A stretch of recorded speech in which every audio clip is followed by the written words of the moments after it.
Hello everyone, welcome back to my channel, and today we are going to do the next part of accounting. So today we are going to do objectives of accounting. We all have studied yesterday what do we mean by accounting, and as I told you a short form for that. Do you remember that? CSAR. So with that only we are going to take out the objectives of accounting. Number one objective is to keep systematic record of business transactions. It's fine. We just have to keep a record of business transaction. And the second objective is to calculate profit and loss. I told you yesterday we have to make P&L account or balance sheet for that. And profit and loss is the main thing.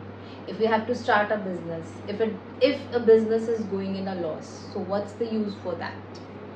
And third point, to know the exact reasons leading to net profit or net loss. This is also important. Okay, we are suffering profit in our business, that's fine, our business is going to flourish then. लेकिन अगर हमारे business में loss loss loss हो रहा है तो हमें reasons जानने पड़ेंगे, फिर हम और वर्क करेंगे ताकि हमारा बिजनेस इम्प्रूव हो.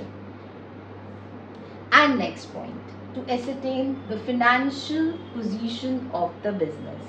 Like yesterday, again I'm going to tell you to know the financial position. P&L account, that is profit and loss account we make. First step is profit and loss, and profit and loss account के बाद बनती है हमारी balance sheet. ये हम further आगे chapters में और करने वाले हैं.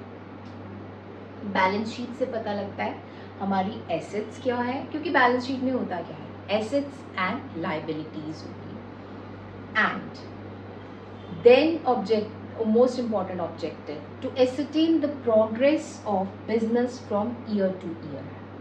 एक ईयर में कितना हमें प्रॉफिट हुआ, फिर कितना हुआ, फिर कितना हुआ, ये बहुत इंपॉर्टेंट है. Next point is to prevent and detect errors and frauds. क्या हमारे बिजनेस में कोई एरर हो रही है, क्या कोई फ्रॉड हो रहा है.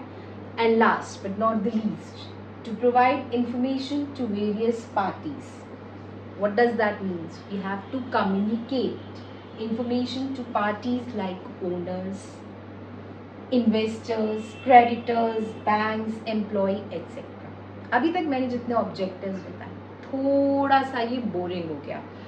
What I have done it for you, I have made it in a form of flow chart, ताकि आपको एक फ्लो चार्ट से ये आइडिया हो जाए जो मैंने कराया. अगर तो ऑब्जेक्टिव्स आ गए एग्जाम में तो आपको कैसे करने हैं. Should I show you?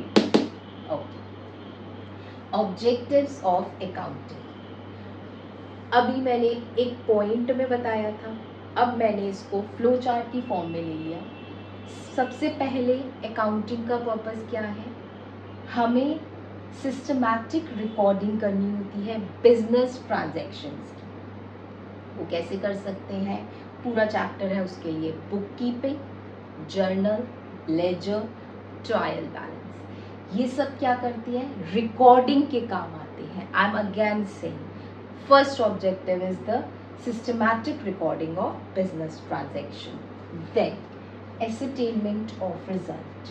वो कैसे हो सकता है हमारा, P&L अकाउंट से और बैलेंस शीट से. देखो अभी तक मैंने जितना थियोरेटिकल बताया था उसको फ्लो चार्ट से पढ़ोगे तो बहुत ईजी है. सबसे पहले हमने क्या किया, रिकॉर्ड कर ली बिजनेस ट्रांजेक्शन्स, फिर हमने किया कि क्या रिजल्ट्स आए हैं हमारे.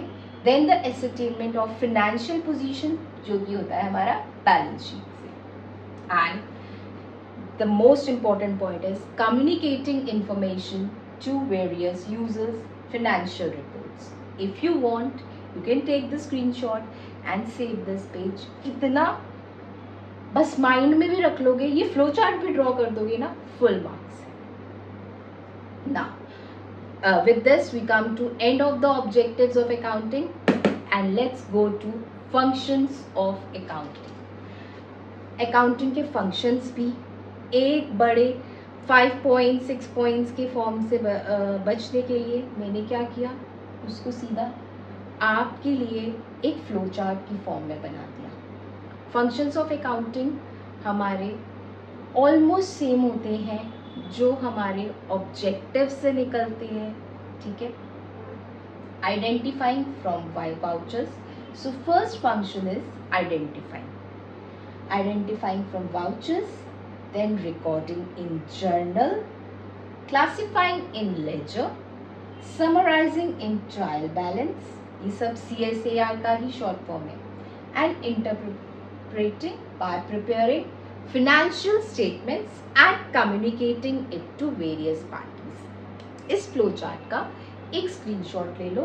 अब इसका 1 by 1 मैं एक्सप्लेनेशन भी कराऊंगी। फिर से बता दूँ, सबसे पहले हमें आइडेंटिफाई करना है वाउचर्स से, फिर रिकॉर्डिंग करनी है जर्नल में, क्लासीफाई करना है लेजर में, समराइज करते हैं ट्रायल बैलेंस में, इंटरप्रेट करेंगे by preparing financial statement and communicating to various parties. Take the screenshot and now we come to theoretical. थोड़ा सा इसको एक्सप्लेन कर देती हूँ ताकि ऐसा ना हो कि फ्लो चार्ट ही रह जाए माइंड में। Let me explain what are the functions of accounting. Identify, सबसे पहले एक बिजनेस स्टार्ट करने के लिए हमें सबसे इम्पॉर्टेंट है आइडेंटिफाई करना बिजनेस ट्रांजैक्शन। ओके, ये इन्वॉल्व करती है हमारी सारी business activity and identifying those which are considered as financial transactions. फिर से बता रही हूँ, हम बिजनेस स्टार्ट करने के लिए फिनेंशियल ट्रांजैक्शंस ही लेते हैं, इसके अलावा मॉनिटरी टर्म्स में ही होना चाहिए। Second, recording. रिकॉर्डिंग कहाँ पे करते हैं?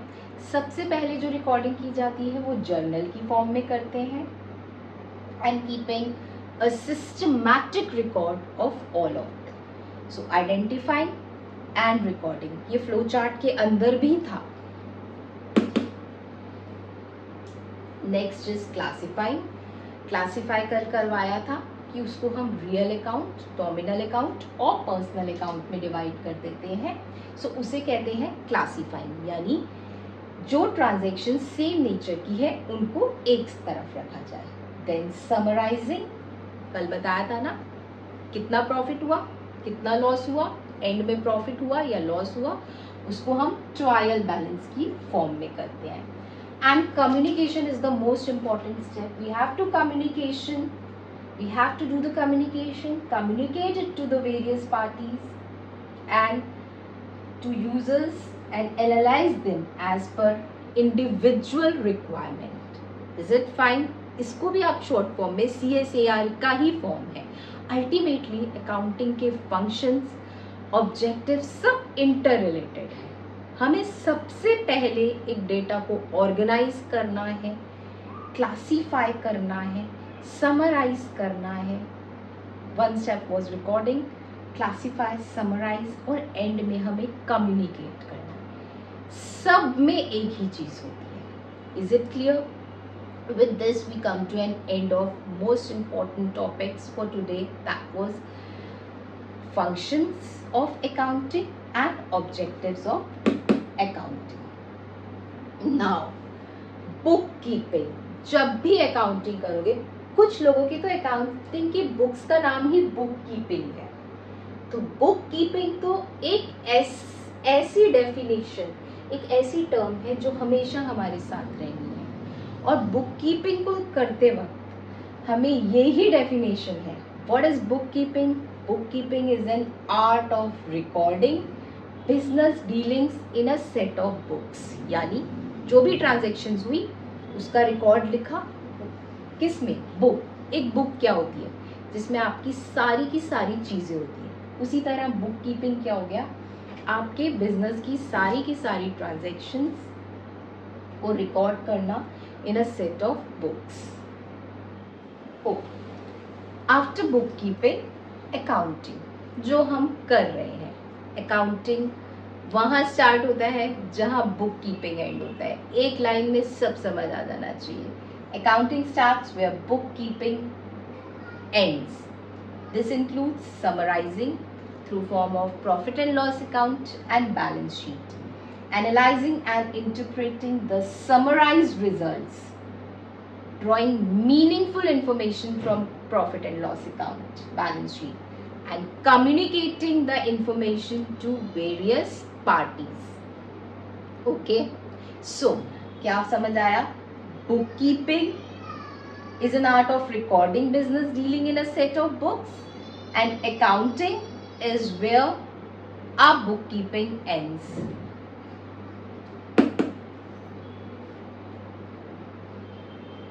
And one more is there, accountancy. सबसे छोटा होता है bookkeeping, then comes our accounting, and the biggest is our accountancy. यानी accounting का ही further analytical knowledge है accountancy, means it is a systematic knowledge of accounting concerned with the principle and techniques which are applied in accounting. एक तरह से आप कह सकते हो अकाउंटिंग एक आर्ट है और अकाउंटेंसी एक साइंस है, क्योंकि उसमें सिस्टमैटिक नॉलेज है. Accountancy refers to entire body of the theory and practice of accounting also. Is it clear? With this we come to end of the topic, और इसको एक टेबुलर फॉर्म में कैसे किया है वो हम नेक्स्ट क्लास में करेंगे. और बहुत ईजी है, जो समझाया ना, book keeping small, then comes accounting, and then is our accountancy. कैसे टेबुलर फॉर्म में किया है? For that, watch my next video. Bye bye for today.